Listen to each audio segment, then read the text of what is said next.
So guys, it's a very huge temple here in Wat Kiti Sangkaram, Kata area.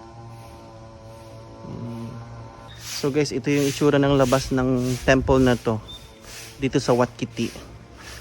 Yan. Bago mo mapasukan to is kailangan mo talagang buksan yung gate kasi laging nakasara yan. So yan.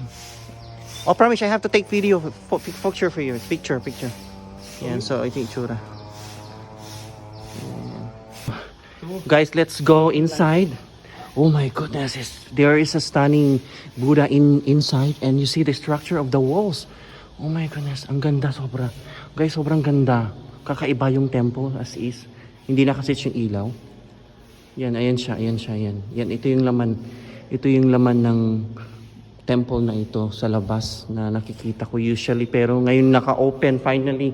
Pwede nating, yan. Finally, I see this temple. See what's inside the temple. I've been here many times already, but yeah. But I never saw it, so I never see what's inside. So I just focus. A very stunning Buddha. You see, yeah. Wow, so nice, so big, huh? Yeah. So guys, this is what's inside here in Wat Kiti, one of the temple here in Wat Kiti Sangkaram Temple. Ganda, sobrang laki. Huge Buddha, guys. I'm not sure if it's gold. But I think it's fancy gold, yeah? Yeah, kind of gold. Yeah, you see. Yan. So, if you're here in Phuket, guys, and you're nearby Kata area, you just drop by here in Wat Kiti Sangkaram, and yeah, you can just go inside the temple. If it's open, you can go inside. Yeah, but if it's not, so definitely you cannot go inside, guys. Yeah, so...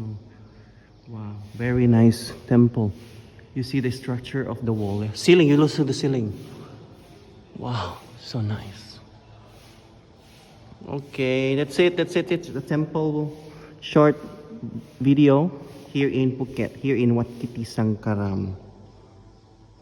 On channel is